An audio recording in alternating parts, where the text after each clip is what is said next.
Good evening, everybody.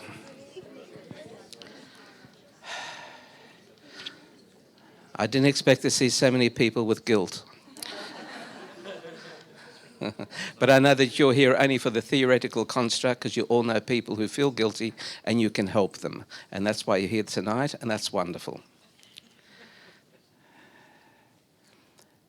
In the lead up to Rosh Hashanah and Yom Kippur, we looked at what are some of the themes that pass through people's minds and hearts at this particular time of the year. And we constructed a series of 4 sessions, of which this is the first one, where there'll be a Kabbalistic twist to each of them, and thereby provide us with a much deeper perception of some of the emotions and mindsets that tend to flow through our consciousness as we approach those days.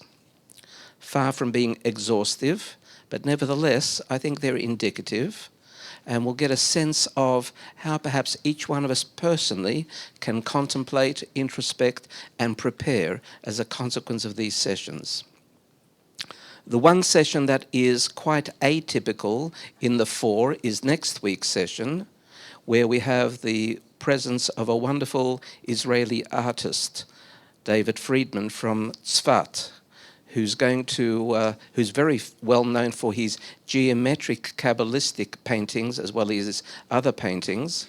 Some of you will have seen his paintings or recognize them, because he'll be bringing the details on PowerPoint at the same time and looking at the nature of just the ordinary landscape and the wonderful Kabbalistic geometry that you can find within.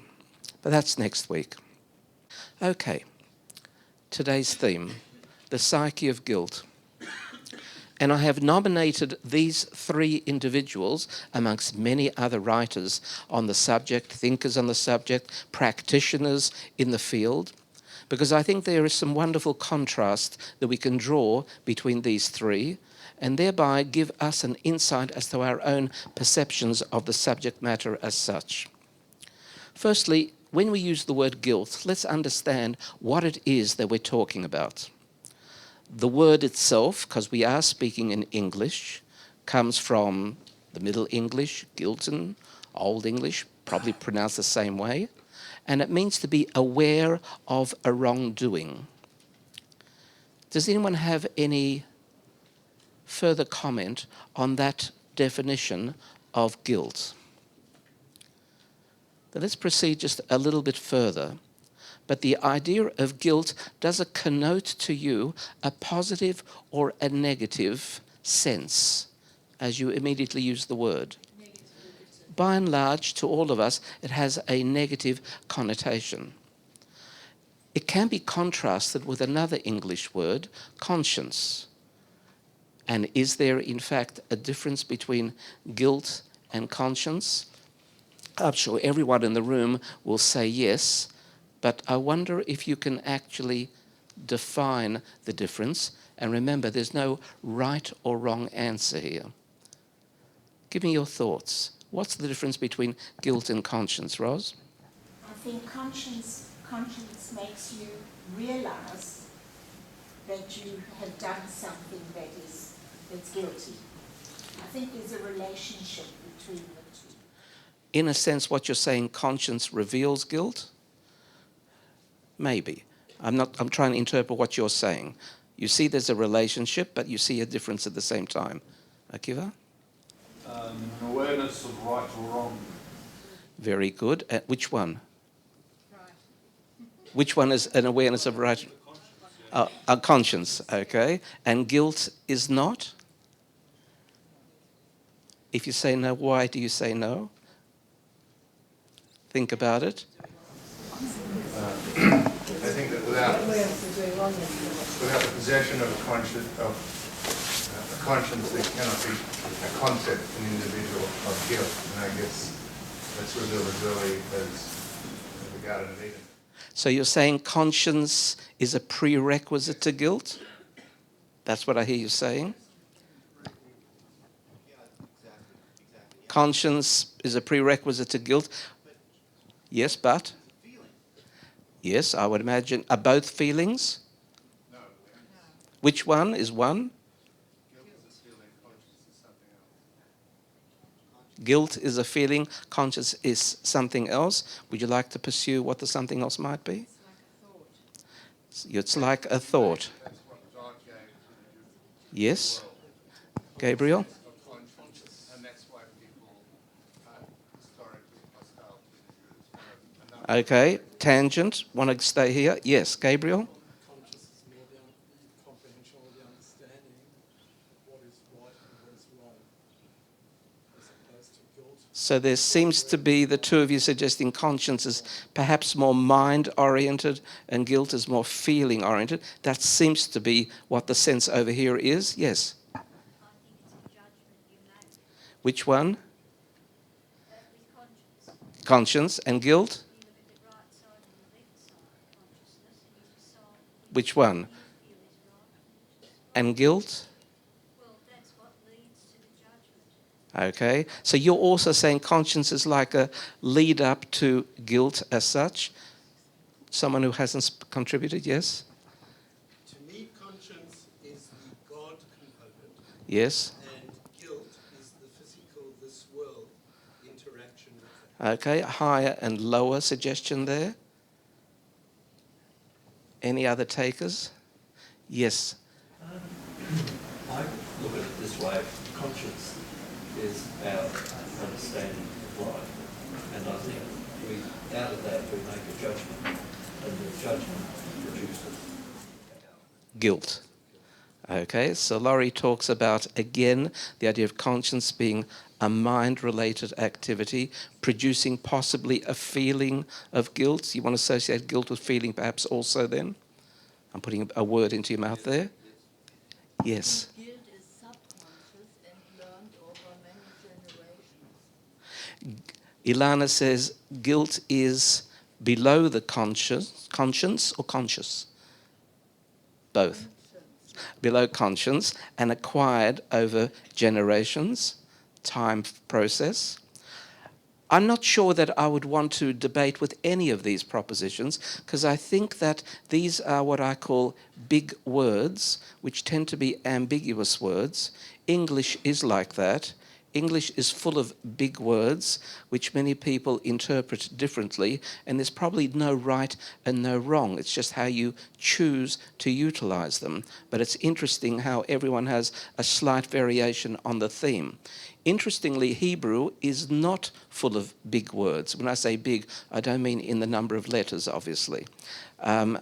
Hebrew is a much more pragmatic language. It describes processes. You will not find a word for guilt or conscience in Hebrew.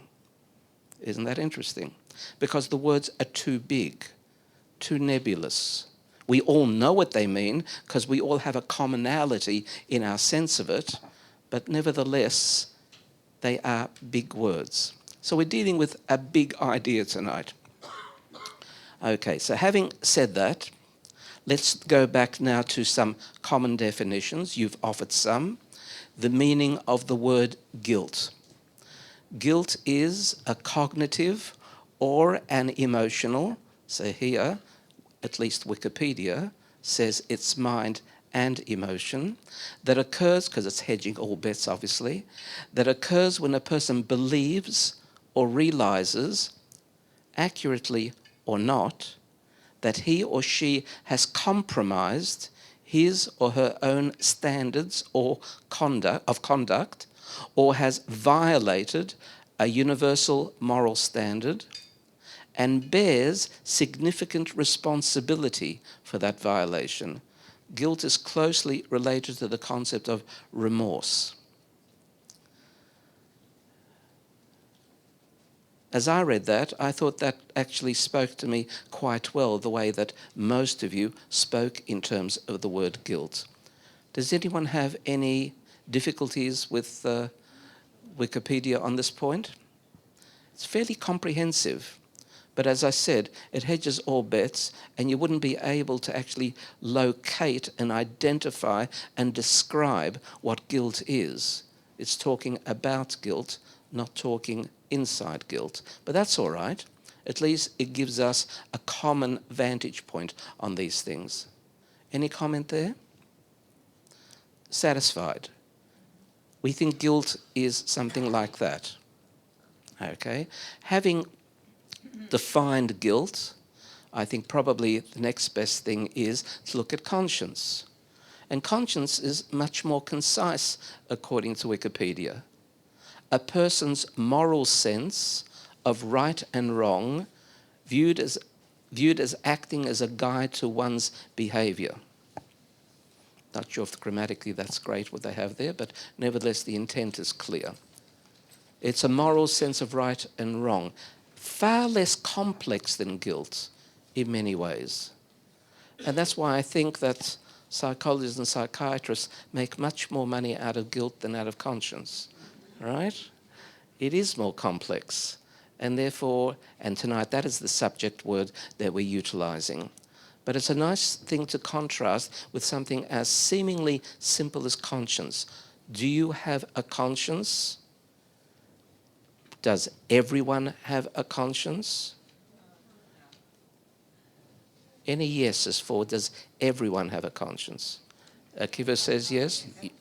At birth, okay, at birth everyone has a conscience. You wouldn't really know because babies don't usually describe conscience to you, right? So it's possibly something, what you're suggesting is that we all have conscience early in life and maybe it gets eroded. Different. True. The morality is not universal, but subjectively in everyone's perception, there may be a right and wrong, and therefore there may be a conscience, whether we differ on the morality of it. Is that correct, that everyone has a perception of right and wrong?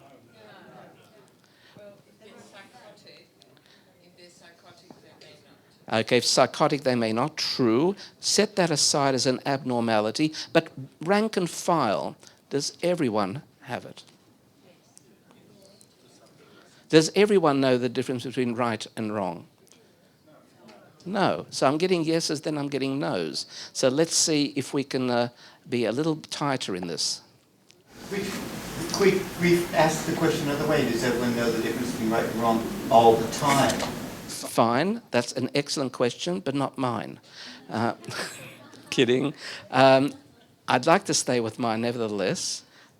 Does everyone, not in this room, everyone have a clarity between right and wrong, no matter what their subjective sense of right and wrong is? No. In other words, you've come across or read of people who don't have a difference. Anyone want to give an example? It might be your great-grand-uncle or it might be a historical figure, just for the sake of conversation. Yes?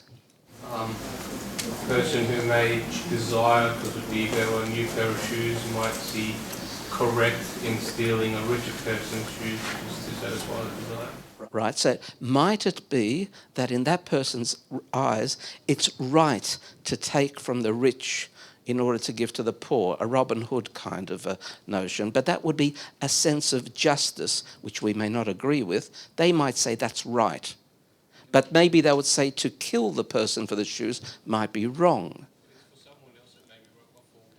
Agreed, it's relative, but such a person might, however, distinguish right and wrong, just have a very different vantage point than you and I might have.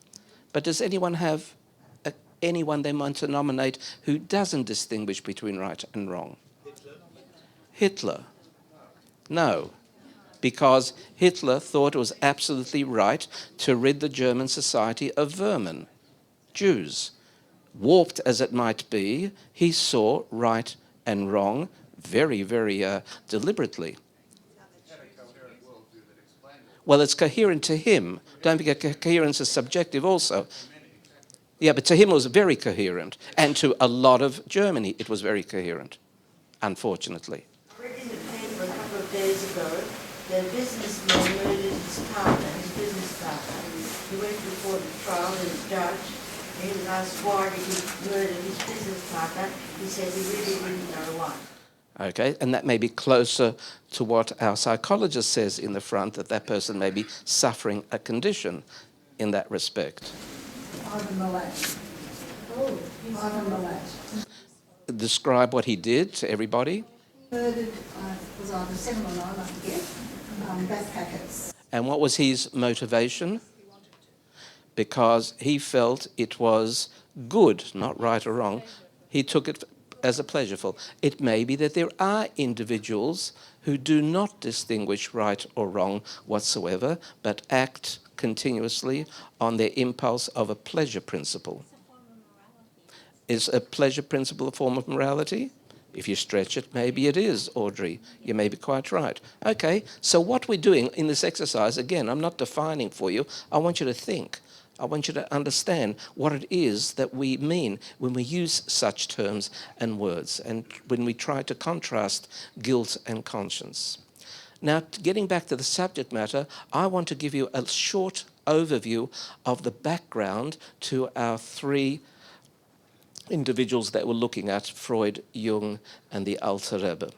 And to understand them, we have to understand a background of what was happening in Western society, because their contributions are distinctly the product of the periods in which they lived in a number of ways, as we shall see. Firstly, we're talking about a period of time which is immediately subsequent, historically speaking, of the Industrial Revolution. And what was it that the Industrial Revolution perhaps caused individuals and society? Any offers? Upheaval. There was a complete change of pattern of production, which caused a complete change in the way that society gathered, no longer an agricultural society where people were separated geographically as such and communication-wise, but began to be collecting in cities and towns, living much closer together. Okay, that's one feature of it. Any other aspect of the Industrial Revolution? It was very big political moves with the leverage that capital provided and those that had and those that did not. Okay, a concentration of power, which could be then used for right and wrong, good and bad. Either way, there was more leverage, as you say, over the people as such. So we're living closer together, interacting much more so with each other. There's a need to have communication systems being much more refined than previously and the like. Okay, any others you want to suggest for Industrial Revolution? Yes. There's a change in the attitude and the sort of knowledge that was available. The knowledge that was available was changing. Do you think, Gabriel, that the change in knowledge contributed to the difference in the psyche of the individual or the perception of the individual? And in the quality of life. Quality of life issues? Okay, so we know that the Industrial Revolution created a change. Then there was another aspect that took place almost simultaneously at the same time, although it wasn't unique, but there was a greater colonization of the Western world. And you have also the sense that British colonization is legitimized by the fact that it civilizes people. And you've got that kind of a notion of a superior system of administrating industrial societies and the like. You have also the beginnings of scientific method and the primacy of science. Science is associated with progressiveness, modernity, good. It's good. Science is good was very much the call of the day. So you've got this feature also beginning to take place. Then you have also Marxism entering into the picture, which suggests that there are impersonal economic and technological systems in play that define society, and maybe as a result of the Industrial Revolution. And obviously I'm not discussing these things. I just want to show you, as someone said, how complex that particular period in Western history was. And then, of course, you have Darwinism and the notion of evolution. And that of itself, as we're going to see, brings into play some various factors in understanding the nature of the human being. The human being, according to Darwinism, begins animalistic as such and progresses, but are there dark recesses of animalism that remain embedded somewhere within the human being? And in those dark corners, we have the new psychologists coming and trying to understand what they may be. So these are some of the factors that contribute to the background specifically of Jung and Freud, but I'll suggest to the Alter Rebbe in a different way also.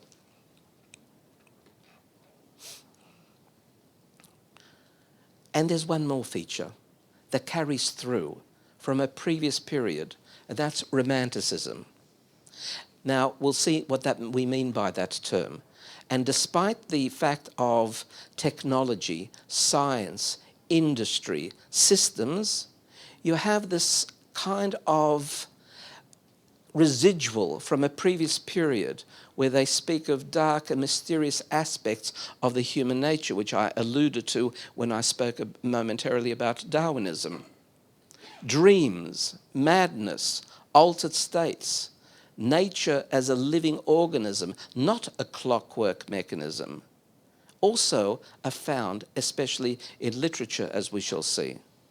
So though God and religion are banished in a period of science is good and God is old-fashioned, it still returns as a sort of immanent force within nature, not completely dislocated, not completely removed. So you've got this contrast between the clockwork mechanism, Newtonian kind of notion that everything can be explicable and explained as a consequence of cause and effect, and then you've got still the mysterious, which nevertheless sits side by side in that period, allowing forces of discussion in that arena, if not movements as such.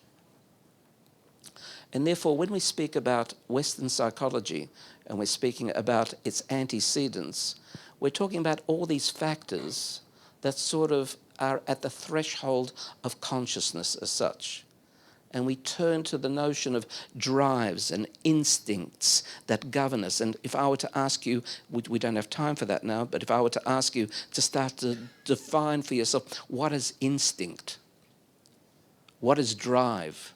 All right, let's allow just a few minutes. What's instinct? Anybody? We all use the word, and uncritically, but what is it? Janine? Subconscious thinking of automatically doing something. Okay, so it's something that's below the conscious. At least that's what Janine is proffering. And wanted to go further on that? Anyone want to take that further? Estimate based on the prior experience. Sorry. Instant ability to estimate based on the prior experience. In other words, some magical instant ability. Okay, fine. A usual reaction that we have to a particular circumstance. A usual reaction to a particular circumstance, which might be hard to separate from habitual, but nevertheless, yes. A sort of a gut reaction, an inner knowing. I have, yes. Say? Intuition. So see how many varieties you've proffered here with many different words, all in English, I would again emphasize to you. And really, when we would look at those words, we might find significant differences. There isn't a commonality. Why? Because no one is able to really define instinct. Of course, you can define it for yourself the way you choose, as academicians have actually done. My book, not me, but any academician will say, the way I am using the word instinct is. And then someone else says, and I'm using the word instinct is. So there's no commonality on that. So it's rather interesting. Therefore, when we say drives and instincts influencing us, we're not all talking about the same thing either there. Psychic wounds of the past leave mental scar tissue causing unhappiness or dysfunctional life. Now, anyone reading that sentence would say, that is really true. And everyone would say, I have no idea what I just said, if you were honest. What do you mean by a psychic wound? Do you mean a mental wound? Do you mean an emotional wound? You mean a subconscious wound? A conscious wound? Mental scar tissue, that surely is a metaphor, unless you're talking about scar tissue as a result of an operation or scar tissue as a result of some problem of the brain. So we're using a metaphor. What kind of metaphor do we mean by scar tissue? Are we loading the subject emotionally by using that term as such? And then creating the very clear connection to the word unhappiness or dysfunctionality, which again, people in the professions will say there's many, many causes of dysfunctionality. Okay, again, I'm raising grey areas for you so that you don't run away looking at pop psychology literature and other literature and necessarily agreeing with it. I think one of the shortcomings of modern society and the kind of media we have is that we do very little critical thinking, and we really should be doing much more critical thinking. Okay, so that's what became modern psychology of the time. When I say modern psychology, I'm not talking about today. Maybe we're postmodern. I don't know how you define it differently. I'm not a student of psychology to that extent. But that was when modern psychology came into being, which was a switch from the previous. They developed a very real interest at that particular period of history that we defined all the sociological phenomena a little earlier in the irrational. There was actually many, many groupings, despite the seeming rationality of scientific method, there were many groupings that were fascinated with the occult.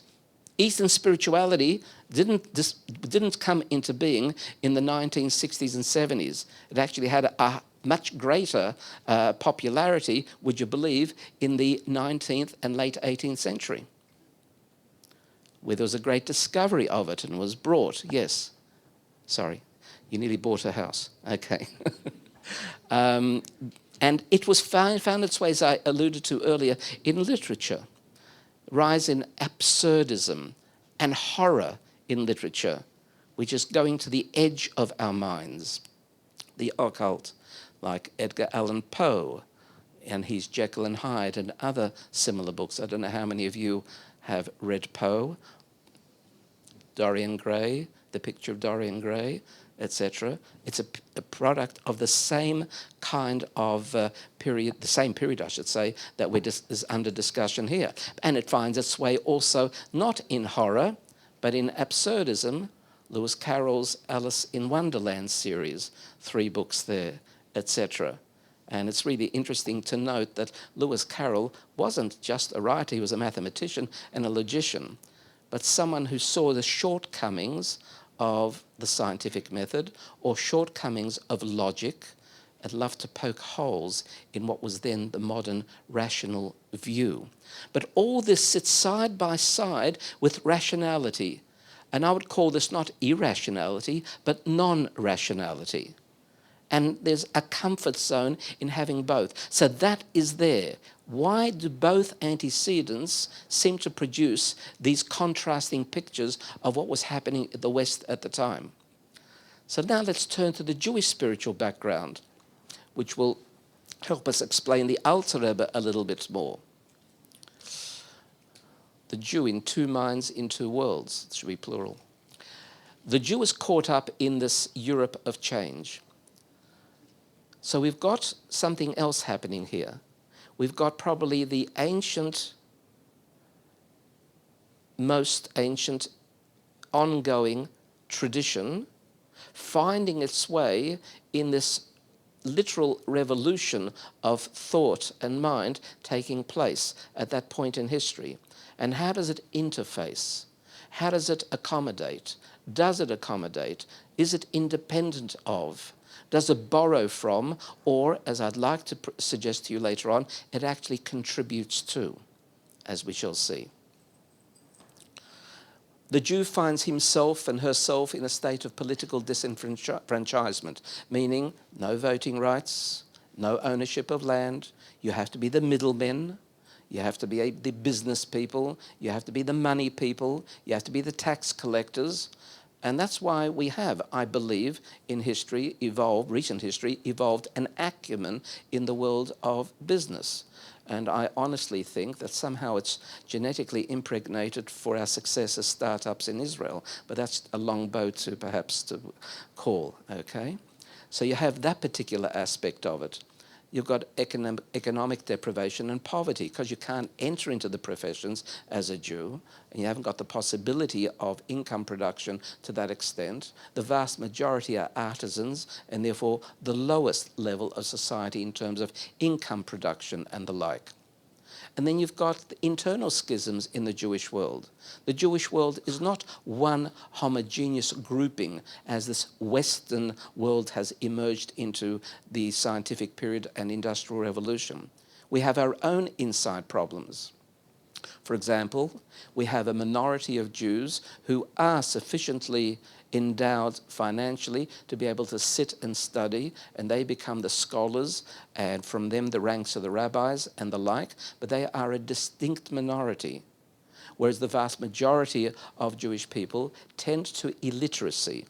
But illiteracy in Judaism is not the same as illiteracy in Africa. Every Jew could read. Every Jew could write. When we talk about illiteracy, we're talking about not having access to the fine niceties of Talmudic discussion, not being able to understand and follow the argumentation of high level that takes place there. That's what we call illiteracy. But it doesn't matter. That illiteracy is still viewed internally as illiteracy. And there is a literate grouping, which is a small grouping. So you've got that problem. Then you've got another problem. And that is that all this takes place on the heels of the false messianic movement.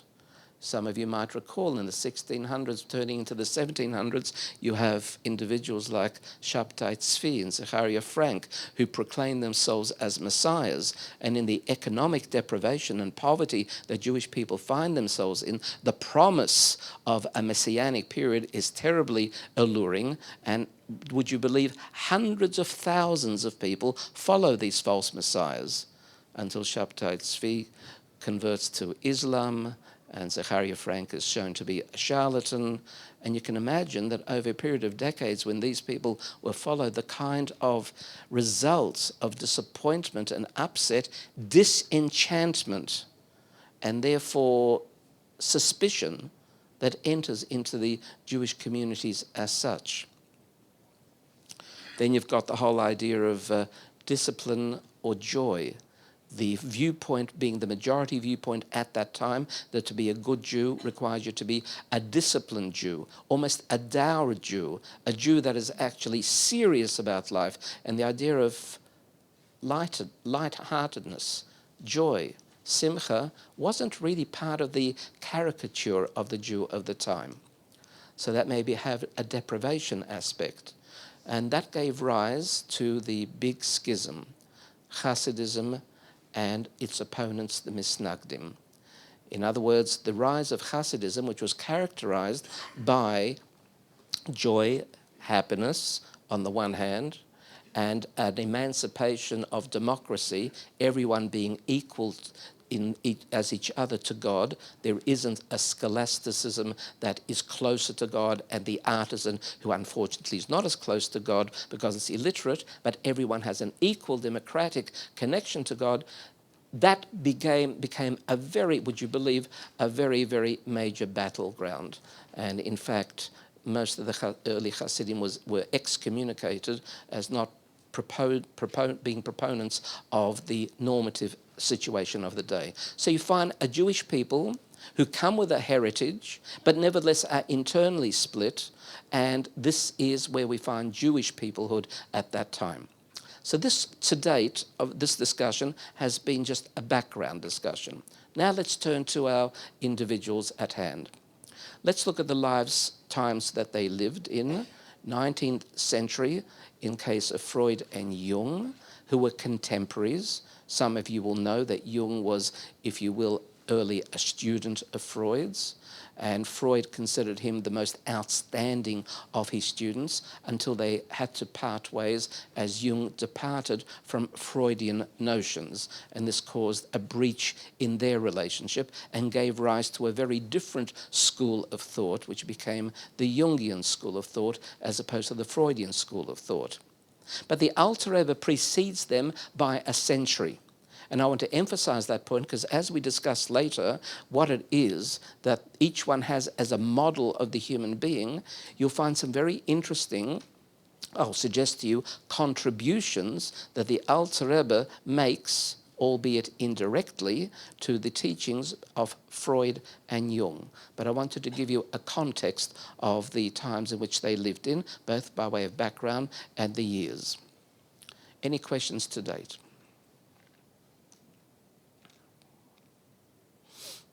Okay, so let's look at our subject, guilt, vis-a-vis these three individuals.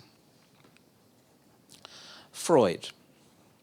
Freud described guilt, and now you can compare it to your own viewpoint, as the result of the struggle between what he called the ego and the superego. What are these? The superego can be thought of as a type of conscience that punishes misbehavior with feelings of guilt.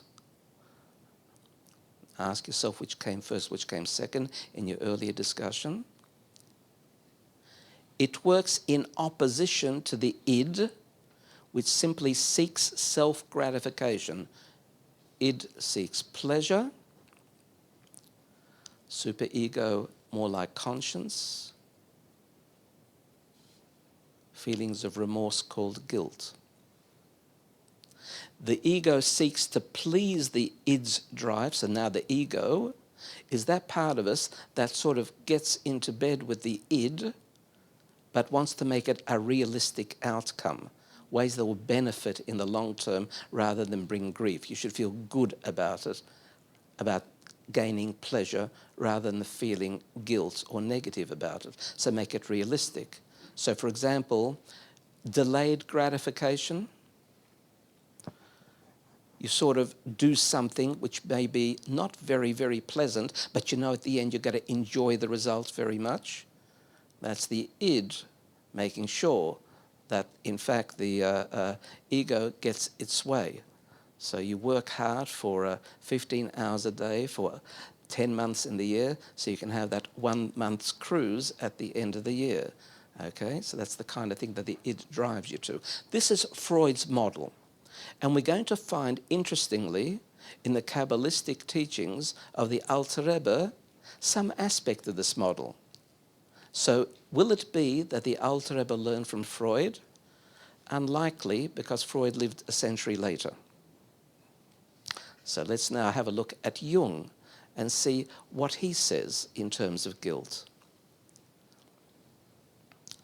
Jung has a very different take on the idea of guilt, but it'd be interesting to contrast it with how you feel it is. Guilt is a cheap substitute for legitimate suffering. That is a statement that Jung wrote in a text in 1838. Again, guilt is a cheap substitute for legitimate suffering. With his famous quote, Jung was trying to say something much more profound about the nature of human suffering and the condition we call neurosis, the remedy for which is the work of not keeping anything about ourselves hidden from consciousness, including our darkest sides. In other words, we have to admit to ourselves and recognize what that darkest side is of ourselves. And that's the work of human suffering, legitimate human suffering. That was my commentary. This is a very hard and painful work. It's actually much easier to blind ourselves to our inner conflicts and to suffer various neurotic symptoms than becoming an authentic and healthy individual. In other words, neuroses are an escape valve because you don't want to do the hard work of suffering through the admission to yourself what you are, how you are, etc. In the end, neurosis becomes a poor substitute for the noble suffering it takes to become a person of real character. This is not me, this is Jung talking, okay? Different take altogether. Less technical, less model-like, doesn't propose 3 elements that are in competition, extols the virtue of working through, and doesn't want to defend neurosis at all. Neurosis is the cheap way out. And he associates guilt as the mechanism. Guilt is a cheap substitute for legitimate suffering. All right? We got the idea of contrast in style, but also differences in where it's heading. And you can imagine that the therapeutic approaches that both Jung and Freud take will be radically different. Having said that, let's have a look at the Alter Rebbe and guilt. And remember, the Alter Rebbe is drawing, he's the founder of Chabad Hasidism, but Hasidism, of course, begins to explain the nature of Kabbalah. So the first thing is, teshuva, which we have to define, is the process of returning to normalcy. Kabbalistically, returning the letter Hey back to its rightful place in God's name, Yud and a Hey and a Vav and a Hey. Let's just stop there for a moment, because obviously we're talking a completely different cultural language, although it's in English that I'm talking about, but culturally speaking. The idea of returning to a state of normalcy, teshuva, from the Hebrew lashuv, to return. But notice teshuva has the hey at the end, tashuv hey, and Kabbalistically, it means that when you return to states of normalcy, which we'll have to define in a moment what teshuva is, you're doing something cosmic at the same time. It's not just a psychological construct, it's also a cosmic effect. When you become normal, and we'll have to define what normalcy is in a moment, when you become normal, you're making the world normal. You're making the cosmos normal. Why the letter Hey? Well, if I were to go on a Kabbalistic side trip, I'd say to you, take the letters Yud and Hey and Vav and Hey. Those of you who can recognize Hebrew letters, they happen to be the 4 letters of God's name, the one that's not pronounced. The first letter Yud is the smallest letter in the Hebrew alphabet. It represents the beginning of construction of the world, the initial will to construct, the point from which everything derives from. From that moment on, you have an expansion of that will into a construction mode. But first you need a spiritual construction. The letter Hey is a much bigger letter. It's proportioned. It's got a ceiling, it's got feet, etc. But that's a spiritual world. But that wasn't the intent of creation. Creation had to come down to become physical, so you need to draw it down. The letter Vav is the drawing down process. That's why it's shaped like a funnel downwards. And then you have once again an expansion. You have then the physical world, which is the final letter Hey. So the final letter Hey is where we live. And therefore, when you and I don't act normally or according to the norm, the result is we have somehow misshapen that final letter Hey or altered the state of the cosmos adversely. So this is the theology in terms of that particular discussion. So returning to normalcy requires definition. What does it mean to be normal? A statement like that, returning to normalcy in today's world, for our discussion, probably is a very controversial subject, because everyone in the room will say, but everyone has got their normalcy. We live in a highly relativistic world, and in so doing, everyone's very possessive about their own state of normalcy, and it's very wide. So these days we speak of spectra or spectrum of various conditions. And there's a wide range of the spectrum, which is, even if the behavior is somewhat erratic, part of normalcy as such. And that may be the case, and it may be a very valuable tool in the therapeutic world. But as far as the Alter Rebbe is concerned, there is a very clear definition, and his normalcy is Torah and mitzvot. So we know where he stands, whether we agree or disagree with it, but it's a much more exact positioning of where the abnormalcy will be, and teshuva is the process of returning from a state of abnormalcy to a state of normalcy. Now, this doesn't help us yet with guilt. So let's look at Rambam, Maimonides. Time context, Maimonides lived in the 12th century, so we're going much earlier. The greatest codifier of Jewish law, also probably the greatest philosopher in Judaism, and a very brilliant individual, astronomer, mathematician, and most famously known as a doctor, and especially the doctor to the court of the Caliph in Egypt. So he was like a man for all seasons, like later Renaissance individual. He notes down there are 4 steps in returning to normalcy, returning to teshuva. 1, a recognition that you regret something. That means you have to decide that you have done something wrong. So you must prelude that with some sort of moral system that we discussed earlier. You must distinguish right from wrong in order to have step 1. You can't have regret for doing something right. You have regret for doing something wrong. Then you've got the second aspect. It's not enough to feel regret. You have to actually confess it. And yes, that's where Christianity got confession from. It's a Jewish concept, confession. We just don't have confessional booths. And you don't sort of sit alongside a priest and he absolves you. That is Christian. Judaism is confession on a daily basis. In the normal, everyday morning and afternoon prayer, there are a series of confessions that we make. For those of you who are not familiar, that's quite open and there. In other words, the idea is say it. Don't just think it, but say it. Then comes the third aspect, resolve. Undertake not to commit that wrong again next time, because that's where Christianity stops perhaps. Confession is sufficient. But then what about the change of the person? How to ensure that you actually continue doing the right and not the wrong requires resolve. And you have to undertake. What that might mean with each person here is different, how you make a personal commitment. I'd love to spend a session simply on understanding what we mean by the word commitment and how we practice it as such. And then finally comes the test. When the opportunity arises again to fail, don't. Because if you keep failing, then you have something to say about your resolve and question to what extent the confession was real and whether you actually regret. Not necessarily, but there's question marks raised. Okay?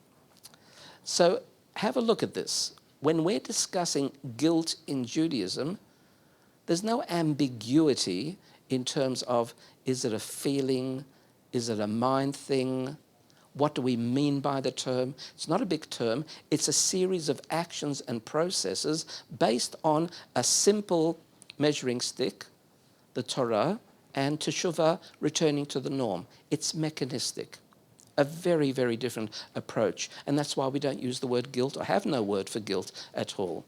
Because instead of the word guilt, we have process.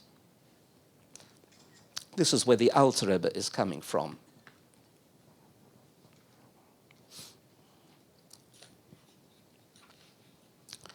Okay, now let's look at the dynamics that are involved in this. Actually, I'd like to see this evolve by itself, so you'll just watch the screen as it evolves slowly. This becomes the center Kabbalistic point of the process, which is what guilt consists of, but in a much more mechanistic manner. Each one of us has choice. The choice is between 2 powers within, which have names, Nefesh Bahamit, Nefesh Elokit. I'll explain. One really refers to self-centeredness, and the other one refers to other-centeredness. And both express through thought, speech, and behavior, and they interact with each other. Okay, let's now analyze this a little bit more. everyone possesses choice, by and large. Let's not talk about extreme circumstances where choice seems to be denied. Yeah, I can't fly. I don't have a choice about that. I don't have wings. But I'm talking about making choices of the mind in terms of life expressions. Why do we have choice? How is it that we have choice? What's the mechanism in the brain that provides choice? Why can't we simply get it one way all the time? Why is there temptation? Why is there a situation where I am at a fork of the road constantly in all things of life? Why is there such a thing as choice? What are the mechanics of choice? So the Alter Rebbe notes, drawing on Kabbalah, that choice is because you have two forces within, not one. If there was only one force driving you, you wouldn't have a problem of choice. But if you have only one force driving you, you would be a machine, you'd be an automaton, you'd be a robot, you'd be an amoeba, you'd be just acting on cue. Can you imagine a meaningful life like that? And here's the irony of it. The irony is that by the very fact that you can choose wrongly, life has meaning. If we didn't have the capacity to murder, steal, cheat, on the one hand, and assist, help, confer on the other, life would have no meaning. Think about it. Life's meaning is somewhere implicit in the act of choice. That is the most human aspect of what humanity is all about. Animals do not have it to the same extent. Their choice mechanisms are not based on morality or conscience or sense of self in cosmos. There's more, if we want to use a word they used initially, which we decided we don't know what it means, instinctive. And plants don't have that mechanism whatsoever, and stones most certainly don't. Human beings do. That's why the word meaning applies to human beings and doesn't really apply to animals, plants, and inanimate objects. So where lies this choice mechanism? And I said there must be two forces. So this is where the Alter Rebbe perhaps is most creative. He says the two forces are a two-soul system, not one soul. You don't have one soul, you have two souls. But that's a bit ridiculous, because we know that there's only one soul. So he says it works like this. The soul itself is not a uniform item of creation. The soul itself has layers, and at the lowest layer, where it becomes finite in the world, there are two strands of the soul. One strand of the soul is called nefesh behamit, or translated our animalistic side, and nefesh elokit, our godly side. But the way that they really mean these terms, animalistic side means securing yourself, eating, making a living, self-protection. These aren't intrinsically bad. Quite the contrary. They're necessary. And if you didn't have the nefesh bahamis looking for that, you couldn't survive. So it possesses what you and I would call good qualities. The only problem with the nefesh bahamis is it doesn't know when to stop, how much food, how much money, how much insecurity has to be covered. And that's what causes the problems. You make your first million, it's insufficient. If you eat good food, maybe I should have much more of it. Food addiction and the like arises. So the nefesh bahamis, while it is something of necessity to you, the problem is it has no limits, it has no bounds. It's egocentric, self-centered, self. Comes along the other side of self, which isn't self-oriented at all, it's other-centered. It's like it's moral Jiminy Cricket, and says to the lower order self, as if it could talk, Ad kan, up to here, no more. You only need this much. You only need this much because you want to satisfy those basic needs in order to do much more meaningful things in life which lead to true fulfillment and true pleasure. So that's the nefesh elokis. These two compete constantly. And in an exercise which I would give you if we did this as a course, I would ask you in the following week to please analyze every one of your thoughts, words, and behaviors, and at the time, mindfully catch yourself analyzing, is it my nefesh bahamis driving me at this moment, or is it my nefesh elokis driving me at this moment? In passing, Jewish self-mastery is a quest to always operate along the nefesh elokit rather than nefesh bahamit pathway of spiritual awareness.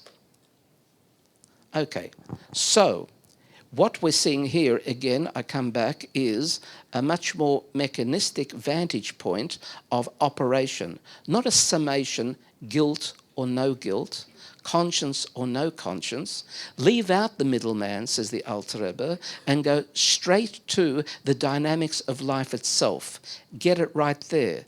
Don't intersperse that with the notion of guilt or the notion of conscience as such.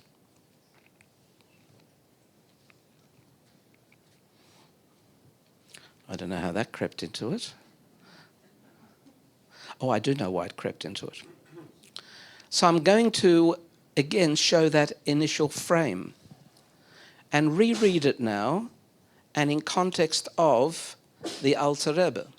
Whether we take the word guilt according to Freud, whether we take the word guilt according to Jung.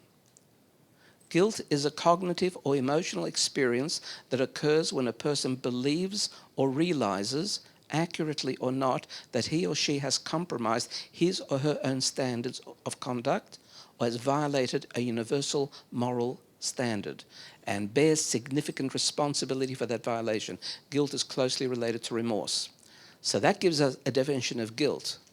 But the Alter Rebbe says that's only step one. Recognition that you've done something wrong. There are 3 more steps, he says, that have to take place. And those 3 steps is what removes guilt. And now I'm going to give you a final little point in terms of removal of guilt. Guilt is unnecessary baggage. There's no reason to have guilt if you play your cards right. I have to speak spiritually in order to explain that. When you do something wrong, not you, because no one here does anything wrong, but out there in the world, when people do things wrong, what they do is they produce, and I'm using these words deliberately, and I'll put them in more Jewish language context soon, you produce a negative energy.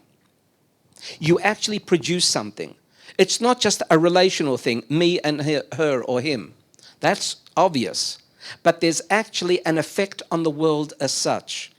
If you want to use another model, there's an aura around you of negativity as a result of the negative behavior or negative word, even negative thought. And that continues to plague you if you're a person of conscience. But that can plague you for your whole life. Comes along the Alter Rebbe and says, it's very, very easy to undo all this. And the way is to get to step 4. When you get to step 4 and get it right the next time, what happens is, it's as if you time travel back to the energy production, which was negative, and you neutralize it. He says that in reality, things change as a consequence of getting right, so that the negative no longer exists. But he says something further. He says not only do you neutralize the original negativity, but the original negativity exists stronger as a positive. It becomes a virtue. It becomes an asset in the world and an asset to you. Now to put it in the Jewish language that he speaks about, When we do something incorrect, we produce a negative malach, call it a black angel. When you correct it in the fourth step, you produce a white angel, so to speak, that travels back in time, because angels are beyond time, and actually whitewashes the black angel, doesn't make it disappear, but gives it an extra force in life that is positive, that continues to work back into the future. Okay, so there's a lot of complexity in that. That second way I said it simplistically. The first time I said it in a way that a modern person would perhaps be able to be more comfortable with. But the point being is, in this belief system, you actually are able to whitewash the past. And even if the person is physically not here, if it's a fault that you committed against the person who is now dead, and therefore how can you do so? No problem. In the cosmos, that negativity exists.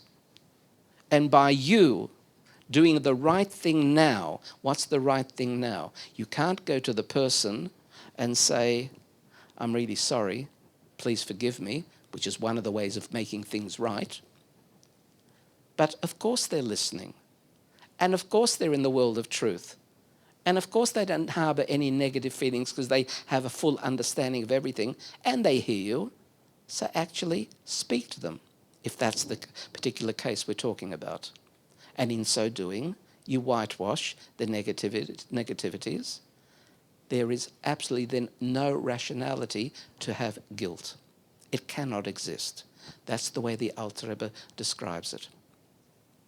It's a very, very beautiful way of talking about it. Yes? I'm just wondering if there's a particular text where this is documented. Is it the Tanya? Oh yeah, the Tanya has it very much spelt out in a number of chapters. There are many other. It's not a unique description of the Alter Rebbe, but he does put it uniquely and much more explicitly than the cryptic way that Kabbala would bring that out. Kabbala deals with the symbols, locations, identity of energies that make up the nature of the cosmos. It's cryptic. The Alter Rebbe, or Hasidism, takes that and makes it intelligible in the real world. Any other questions? Yes, Audrey. Well, would a definition, put a definition of normalcy in return to godliness? Yes, normalcy, a definition. Teshuva means return to a norm. Okay? So, of course, in our world today, where we don't have a uniform sense of what is right and wrong, because even in this room, if we were to progress with that discussion, I imagine we would have a few dozen variations on the theme. What is normal or abnormal, even as a discussion in psychiatric circles, in the field of medicine and the like, you would have very little uniformity. The discussion becomes meaningless.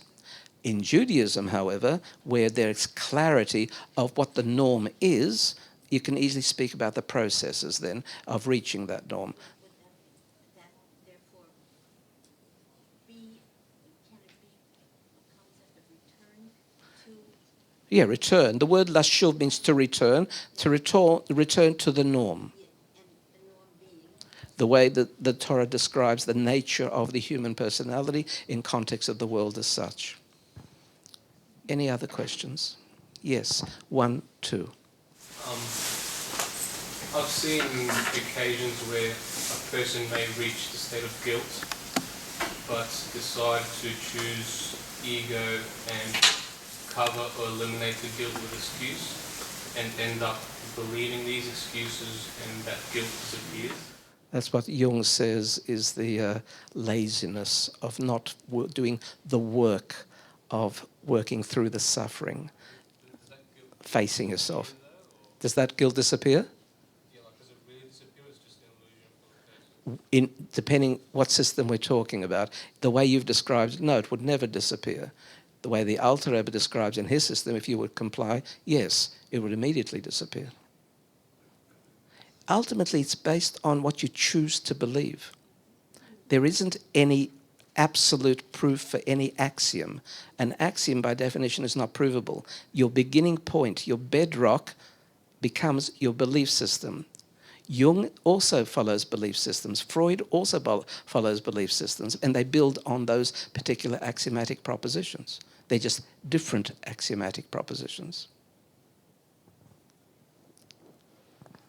Could you just speak a little bit to the interface between Freud and the Alter Rebbe? There is a whole discussion as to whether Freud was conversant with Kabbala. And the majority view is yes. Remember, Freud is a Jew, and he's actually what's the right word? 2 generations earlier, his grandfather was a rabbi. He has a strong Jewish affinity. He also has a love-hate relationship with his Judaism. And you might say, in Freudian terms, that he's working that out by creating Freudian psychology. That maybe that's his therapy, if one were a little flippant about it, etc. So there's no question that Freud struggled with his Judaism, although it doesn't come through in any of his overt writings about his systems that he employs in therapy as such. But I understand clearly that there is a clear connection. When he speaks about id and ego and superego, that's not terribly dissimilar a system than nefesh bahamis and nefesh elokis.